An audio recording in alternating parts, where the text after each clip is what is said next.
Praise the Lord. परमेश्वर पिता का धन्यवाद हो और आप सबों को यीशु मसीह के नाम से स्वागत करता हूं। आज हम लोग एक विषय पर हम लोग देखेंगे जो हर रविवार के जैसा इस रविवार भी हम लोग अपने घर में आराधना जब कर रहे हैं और इससे यह संदेश आप सुनेंगे और ये संदेश जो है आपके जीवन में काम करे और आपको आशीषित करे। आइए हम लोग संदेश सुनने से पहले प्रार्थना करेंगे। महान जीवित अनुग्रहकारी परमेश्वर पिता यीशु मसीह के नाम से आपके निकट में आते हैं। प्रभु आपको धन्यवाद देते हैं आपकी दया अनुग्रह के कारण से। पिता परमेश्वर आपने हम अभी तक संभाल के रखे हैं। इस समय पिता परमेश्वर जितने लोग प्यारे परमेश्वर इस संदेश को सुनेंगे उन प्रिय भाई बहनों को आपके पवित्र हाथ में समर्पित करता हूँ। यह वचन उनके साथ में बातचीत करे और अपने जीवन को प्यारे परमेश्वर समझ सके और प्यारे प्रभु आपकी महिमा का कारण एक लोग बनने पाए। धन्यवाद करते हैं। प्रार्थना प्रभु यीशु के पवित्र नाम से मांगता हूँ। सुन दया से ग्रहण कर लीजिए। आमीन। Praise the Lord. मेरे प्रियो, मैं एक विषय को आपके सम्मुख में रख रहा हूँ। पिता के घर में वापस लौटना। पिता के घर में वापस लौटना, ये विषय आपको शायद सुन करके थोड़ा सा अजीब सा लगेगा, लेकिन मैं आपको बताने के लिए चाहूँगा। पिता परमेश्वर अपने संतानों, अपने पुत्रों को अपना घर में वापस बुलाना चाह रहा है। और हम जितने लोग इस संसार में हैं, हम लोग परदेश में हैं। इस संसार में हैं, हम लोग परदेश में हैं। जो लोग नया जन्म पा करके हम लोग जीवन व्यतीत कर रहे हैं, हम लोग इस संसार में अभी हैं और ये संसार जो है हमारा परदेश है। ये परदेश है। जिस प्रकार से इन दिनों में आप देख रहे हैं प्रवासी मजदूर का करके कहा गया, वो लोग जो है दूसरे स्थान पर लोग रह रहे थे और वहां से वो लोग लौटे, अपने अपने घर को लौटे। आज कितने लोग नहीं लौट पाए हैं। मेरे प्रियो, हम लोग देख रहे हैं कि उनका लौटने का कोई साधन नहीं था। उस समय यहाँ की सरकार ने व्यवस्था किया और वो लोग अपने अपने घरों को लौट पाए। मेरे प्रियो, मैं आपके बीच में परमेश्वर के वचन से मैं बताना चाहूँगा। जो इसके लिए जो है पहला जो है, मैं 5 बात आपको बताऊंगा, 5 पॉइंट बताऊंगा। पहला पॉइंट है अपने आप को पहचानना है। अपने आप को जो व्यक्ति पहचानेगा वही व्यक्ति वापस अपना घर में लौट पाएगा। मैं वचन से लूका रचित सुसमाचार उसका 15 अध्याय और उसका 17 वचन से मैं पढ़ रहा हूं। यहां पर लिखा हुआ है, जब वह अपने आप में आया तब कहने लगा, मेरे पिता के कितने ही मजदूरों को भोजन से अधिक रोटी मिलती है और मैं यहाँ भूखा मर रहा हूँ। मैं अब उठकर अपने पिता के पास में जाऊंगा और उससे कहूँगा कि पिताजी, मैंने स्वर्ग के विरुद्ध में और तेरे विरुद्ध में पाप किया है। आगे तक भी आप पढ़ सकते हैं, लेकिन मैं इसको पढ़ा। इसमें लिखा है, वो उड़ाव पुत्र जो है जिस बाप का 2 बेटा और पहला बेटा जो है वो घर में रह गया, लेकिन दूसरा बेटा, छोटा वाला बेटा, सारी संपत्तियों को लेके वो परदेश चला गया, दूसरे जगहों पे चला गया और वहां पर वो उस देश में जहां पर था वहां पर सारे संपत्तियों को तो वो उड़ा दिया। लेकिन उस समय में वहां अकाल पड़ा और उसके बाद में वहां अपने आप में आया। अपने को वह पहचानने लगा कि मैं कौन हूं, मैं किसका बेटा हूं। और वो जब अपने आप को पहचाना तब उसके बाद में वह सोचने लगा कि मैं लौटूंगा अपना पिता का घर और वहां पर मैं बेटा के रूप में अगर स्वीकार नहीं भी किया जाऊं तो मैं एक मजदूर के रूप में वहां पर रहूंगा और मेरे पिता के घर में मैं रहूंगा। मेरे प्रियो, आज आप और हम जो हैं इस संसार में एक परदेसी के समान हैं और हम लोग अपने आप को हम लोग को पहचानना है कि आप और हम कौन हैं। इस बात को आप जानिए। मेरे प्रिय भाई बहनों, इस बात को आप जानिए। आपको वापस लौटना है अपना घर। बाइबिल बताती है फिलिपियों की पत्री और उसका 3 अध्याय और उसका 20 वचन को अगर आप पढ़ेंगे तो वहां पर इस प्रकार से बताया गया है, पर हमारा स्वदेश स्वर्ग पर है और हम एक उद्धारकर्ता प्रभु यीशु मसीह के वहां से आने की बाट जो रहे हैं। वहां से एक व्यवस्था होगा, स्वर्ग से हमारे लिए एक व्यवस्था होगा और वहां से वो आएंगे और उसके बाद में जो अपने आप को पहचानते हैं उन लोगों को अपना घर में लेकर के जाएगा। मेरे प्रियो, यीशु मसीह स्वर्ग से आएगा और उन लोगों को जो अपने आप को पहचानते हैं, अपने आप को मसीह में पहचानते हैं, उन लोगों को लेकर के जाएगा। दूसरी बात इस प्रकार से लिखा है। दूसरी बात, पवित्र आत्मा का जो छाप लगा है उस छाप का होना जरूरी है। पवित्र आत्मा का छाप लगना जरूरी है। दूसरी बात, इफिसियों के पत्री उसका 4 अध्याय और उसका 30 वचन में इस प्रकार से लिखा है, परमेश्वर के पवित्र आत्मा को शोकित मत करो जिससे तुम पर छुटकारे के दिन के लिए छाप दी गई है। मेरे प्रियो, वह छुटकारा जो है स्वर्ग जाने के दिन का वो छुटकारा है, अंतिम छुटकारा इसको कह सकते हैं कि उस दिन के लिए आपके अंदर में पवित्र आत्मा का छाप लगा है। उस पवित्र आत्मा को शोकित मत कीजिए। रोमियो के पत्र में कहता है, जिसके अंदर में पवित्र आत्मा नहीं वह परमेश्वर का जन नहीं। हम यहां पर देखते हैं एफिसी उसका 1 का 13 पद में देखते हैं कि वहां पर बताता है, जिस दिन आप और हमने सत्य का वचन ग्रहण किया उसी दिन हमारे अंदर में पवित्र आत्मा का छप लगा और जिसके कारण से हम परमेश्वर का एक मुहर लगाया हुआ एक संतान है और इसलिए हमारे अंदर में परमेश्वर का छाप लगा है। तो हम परमेश्वर के घर में लौटने के लिए हम तैयार हों, लौटने के लिए हमको अपने आप को तैयार करने की जरूरत है। तीसरी बात मैं आपको बताने के लिए चाहूंगा, मार्ग की जानकारी। मार्ग की जानकारी, अगर यूहन्ना रचित सुसमाचार उसका हम लोग 14 अध्याय और उसका 6 वचन को पढ़ेंगे तो यहां पर ऐसे लिखा है, यीशु ने उससे कहा, मार्ग और सत्य और जीवन मैं ही हूं, बिना मेरे द्वारा कोई पिता के पास नहीं पहुंच सकता है। पिता के पास लौटने के लिए यीशु मसीह ने मार्ग हमारे लिए दिखा दिया और उस मार्ग को अगर आप आज तक नहीं जानते हैं तो जान लीजिए, यीशु मसीह स्वर्ग जाने का वह मार्ग है और उस मार्ग से होकर के ही हम पिता के पास में पहुंच सकेंगे। बहुत सा मार्ग है इस दुनिया में, बहुत सा मार्ग है। अगर आप देखें नीति वचन 14 का 12 पद को अगर आप देखेंगे, ऐसा भी मार्ग है जो मनुष्य को सीधा दिखाई पड़ता है लेकिन अंत में वह मृत्यु ही मिलती है। नीति वचन 16 का 25 में लिखा है, ऐसा भी मार्ग है जो मनुष्य को अच्छा दिखाई देता है लेकिन अंत में उनको विनाश मिलता है, मृत्यु मिलता है। मेरे प्रियो, यीशु मसीह ने कहा, सकेत मार्ग से फाटक से प्रवेश करो, वह सकरा है वह मार्ग जो जीवन को पहुंचाता है और वह मार्ग यीशु मसीह है। चौड़ा है वह मार्ग जो विनाश को पहुंचाता है, वो जहां विनाश को पहुंचाता है, और वह सरल है वह मार्ग मत्ती रचित सुसमाचार 7 अध्याय का 13 और 14 पद में बताता है। नीति वचन 15 और उसका 24 पद बताता है, बुद्धिमान लोगों के लिए जीवन का मार्ग ऊपर की ओर जाता है, मतलब पिता की ओर जाता है और वे अधोलोक से बच जाते हैं। मेरे प्रियो, आप और हमको बुद्धिमान होने की जरूरत है और आप इस बात को जानिए कि आप जो हैं उस सही मार्ग में आप चल रहे हैं जो यीशु मसीह है। उस मार्ग में जाएंगे तो आप पिता के पास पहुंचेंगे।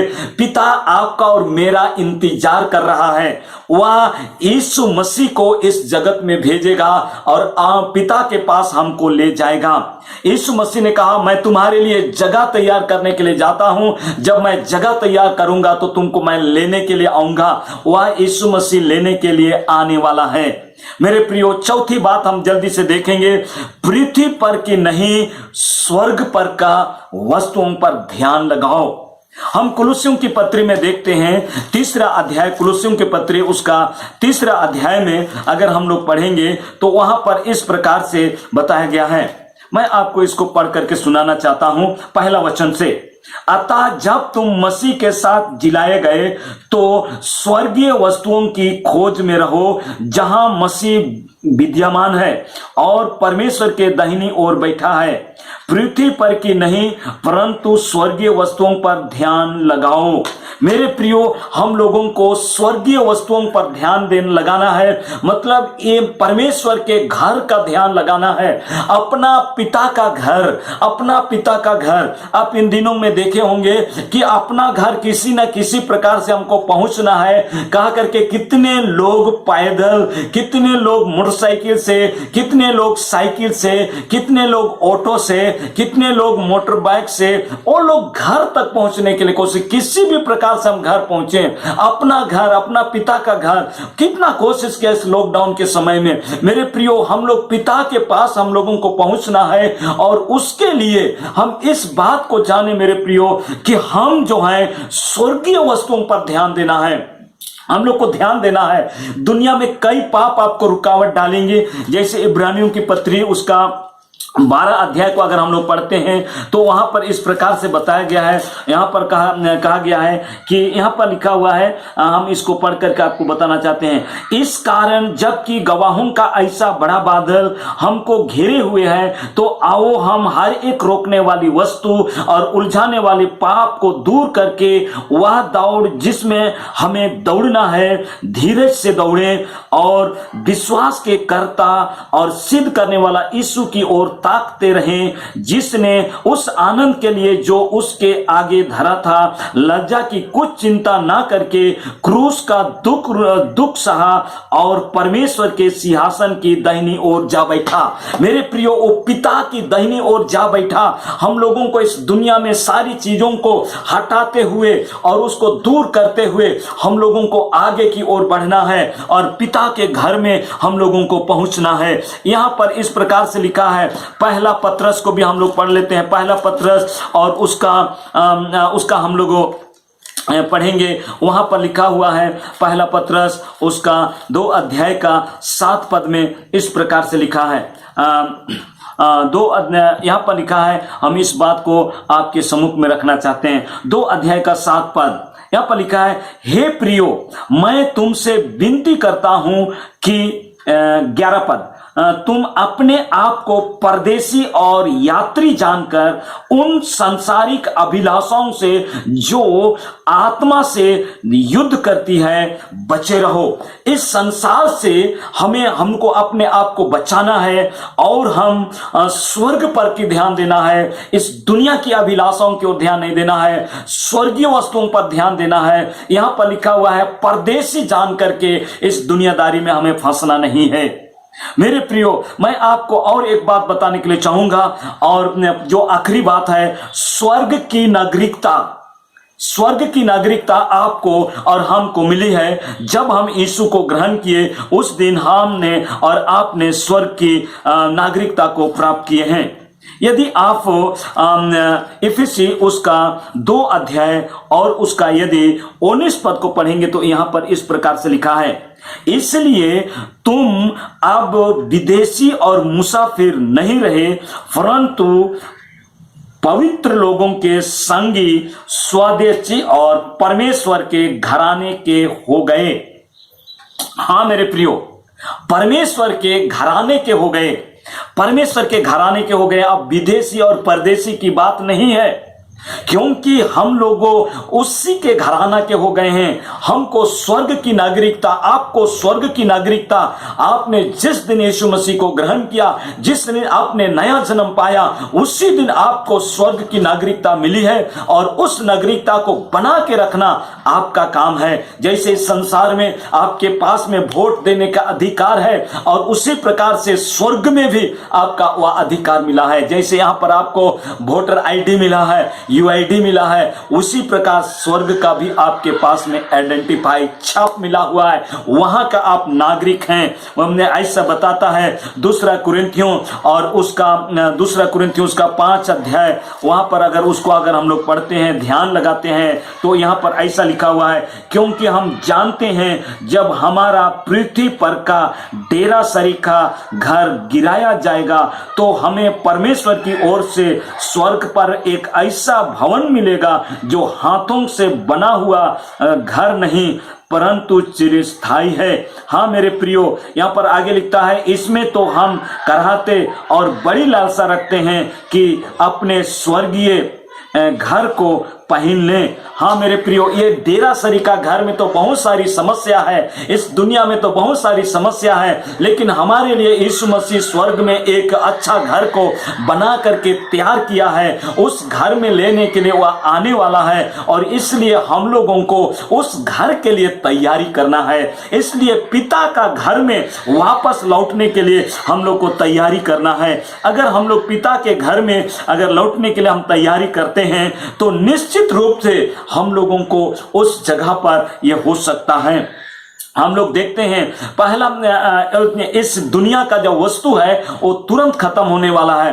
पहला पत्रस और उसका 4 अध्याय, पहला पत्रस का 4 अध्याय और उसका हम लोग 7 पद को अगर हम लोग पढ़ेंगे, 7 पद से पढ़ेंगे तो वहां पर इस प्रकार से लिखा हुआ है, सब बातों का अंत तुरंत होने वाला है, इसलिए संयमी होकर प्रार्थना के लिए सचेत रहो। इस दुनिया का सब चीज, संसार का सब चीज खत्म होने वाला है, लेकिन वह स्वर्ग का वो खत्म नहीं होगा, उस पर हमें ध्यान देने की जरूरत है। और इसलिए मैं आपसे ये विनती करूंगा कि आप जो है स्वर्गीय वस्तुओं पर ध्यान लगाएं और ये 5 बातें आपके अंदर में हो। हम परदेशी जान करके अपने आप को संसार की अभिलाषाओं से बचा के रखें और ये 5 बातें आप स्मरण कीजिए।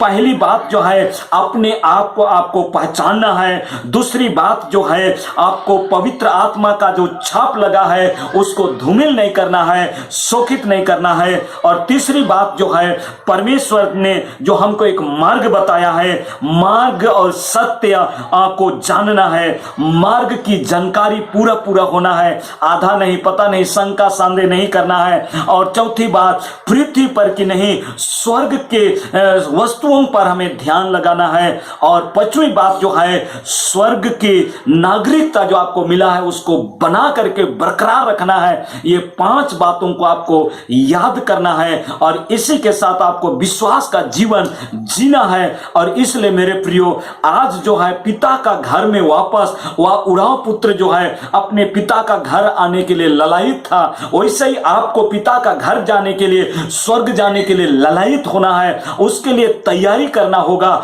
उनके लिए पश्चाताप करना पड़ेगा। वहां जाने के लिए अपने आप को तैयार करना होगा। वहां प्रवेश करने के लिए बहुत सारी चीजों की जरूरत पड़ती है, उसको पूरा करना होगा।